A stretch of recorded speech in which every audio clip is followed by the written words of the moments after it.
ग्वालियर में सिंधिया परिवार के युवराज और केंद्रीय मंत्री ज्योतिरादित्य सिंधिया के बेटे महारेमन सिंधिया इन दिनों क्रिकेट पर फोकस कर रहे हैं। उनका मकसद है कि ग्वालियर अंचल में क्रिकेट खेलने वालों को आगे बढ़ने का अवसर मिले और वो देश प्रदेश का प्रतिनिधित्व करें। हमारे सहयोगी विनोद शर्मा ने जीडीसी उपाध्यक्ष महारेमन सिंधिया से बातचीत की है।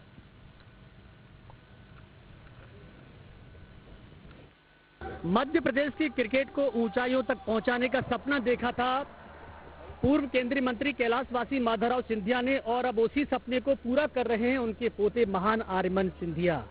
एमपीएल क्रिकेट के बारे में कहा जाता है कि इन्हीं का आइडिया था और खिलाड़ियों को कैसे आगे लाया जाए उस पर काम करने की ठान ली, तो ग्वालियर में क्रिकेट का मेला लगा दिया। मेरे साथ महान आर्यमन सिंधिया हैं। महान आर्यमन जी, सबसे पहले तो आपको बधाई, दूसरा एक सफल टूर्नामेंट आप करा रहे हैं। आप इतने सारे खिलाड़ियों को ग्वालियर में लाए क्रिकेट के जरिए, चाहे वो इंडियन क्रिकेट से जुड़े हों या आईपीएल से जुड़े हों, इस पूरे अंचल का भविष्य भी आप क्या देख रहे हैं? कितने खिलाड़ी उभर कर आए हैं? मुझे लगता है इस पूरे अंचल का, पूरे मध्य प्रदेश का जो भविष्य है बहुत रोशनदायक है।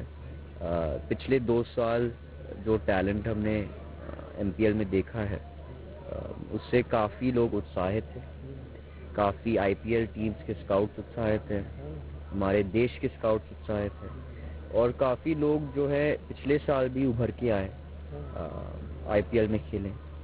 और इस साल भी मेरा यही सोच है कि यही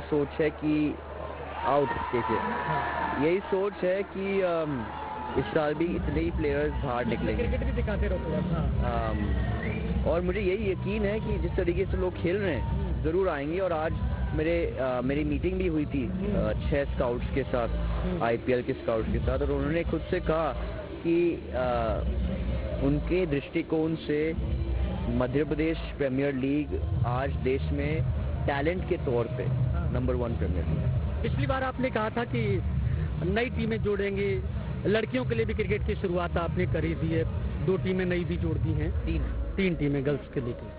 आगे क्या कुछ और प्लान कर रहे हैं? तो आगे भी हम पुरुष का एक और टीम खोलेंगे और अब महिलाओं का 3 और टीम खोलेंगे और यही प्लान है टीम्स के बारे में।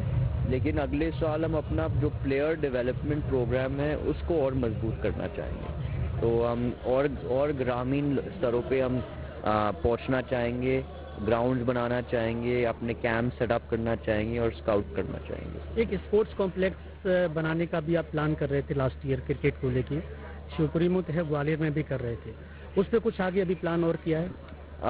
अभी मैं उस पर ज़्यादा फोकस नहीं कर रहा हूँ। पहले मैं ये छोटे छोटे पिचेस बनाना चाहता हूँ।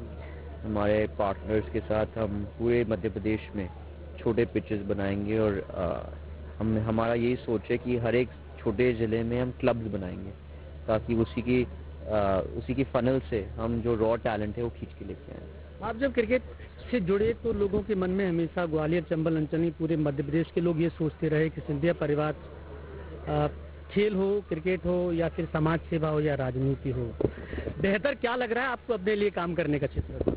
नहीं, मुझे तो बहुत ही अच्छा लग रहा है क्रिकेट में काम करने के लिए।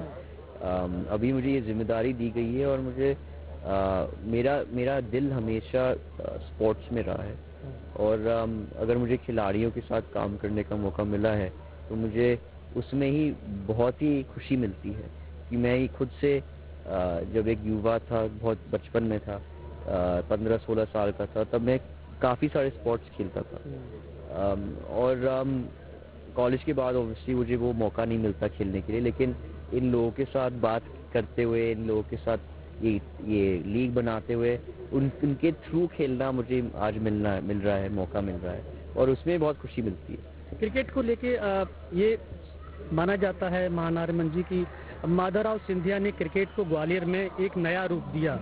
कैप्टन रूप सिंह स्टेडियम में बड़े बड़े इंटरनेशनल टूर्नामेंट कराए और अब आप इस क्रिकेट को रूरल एरिया से आगे लेके जा रहे हैं।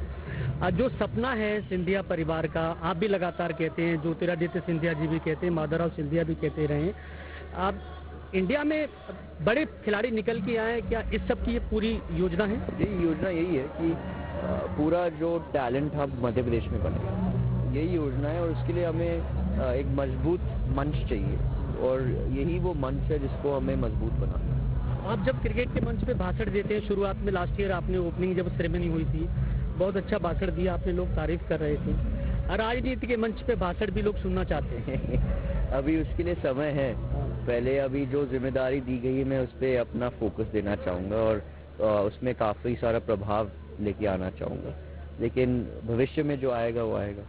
बिल्कुल, देखिए भविष्य में जो आएगा वो आएगा, जिम्मेदारी जो भी मिलेगी वो वक्त बताएगा, लेकिन क्रिकेट के जरिए जिस तरह से ग्वालियर को ऊंचाइयों तक पहुंचाने का काम किया है पूरे मध्य प्रदेश से, उसको लेकर इन्होंने अपने दादाजी से बहुत कुछ सीखा है और एक बार फिर से महान आर्यमन भी क्रिकेट के जरिए बहुत कुछ आगे समाज, देश और प्रदेश के लिए करना चाहती हैं। Vinod Sharma, news state, Gwalior.